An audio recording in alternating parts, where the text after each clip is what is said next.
ফিলিস্তিনিদের সঙ্গে বরাবরই বন্ধুত্বের পরিচয় দিয়েছে হুথিরা। এবার তাই ফিলিস্তিনিদের পাশে দাঁড়াতে রাস্তায় নেমেছে হাজারো ইয়েমেনি। ফিলিস্তিন ও ইয়েমেনের পতাকা হাতে নিয়ে যুক্তরাষ্ট্র ও ইসরায়েলের বিরুদ্ধে বজ্রকণ্ঠে স্লোগান দেয় হুথিরা।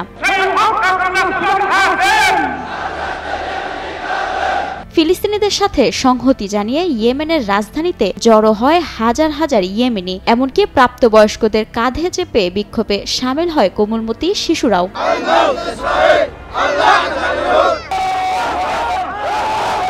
বরাবরই ফিলিস্তিনিদের সাথে চলমান যুদ্ধে সোচ্চার ছিল হুথিরা। বিভিন্ন সময়ে বিক্ষোভে কখনো অংশ নিয়েছে জিম্মিদের স্বজনেরা, আবার কখনো অংশ নিয়েছে সরকার বিরোধী ইসরায়েলিরা। কখনো কখনো আরব ইহুদি শান্তি শিবিরের আয়োজনে বিক্ষোভ হয়েছে। রাজপথে নেমে ঘোষণা করেছে নিজেদের দাবি দেওয়া।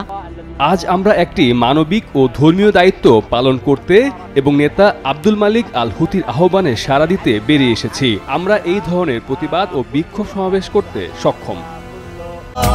এখন এমনই ফুরফুরে মনে থাকবে সবাই। বসুন্ধরা টয়লেট্রিজ, ফুরফুরে মন সারাক্ষণ।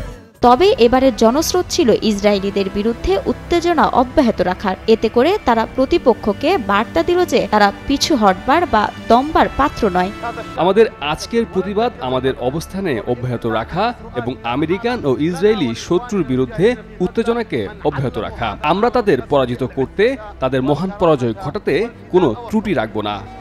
ফিলিস্তিনে ইসরায়েলের আক্রমণের পাল্টা জবাব বহুবার দিয়েছে হুথিরা। বেশ কয়েকবার ইসরায়েলে ক্ষেপণাস্ত্র ও ড্রোন নিক্ষেপ করেছে তারা। এতে লোহিত সাগরের মাধ্যমে ব্যাহত হয়েছে বিশ্ব বাণিজ্য। যুদ্ধ শুরু হওয়ার পর থেকে ইরান সমর্থিত হুথিরা তাদের বিরুদ্ধে প্রায় 200টি হামলা চালিয়েছে।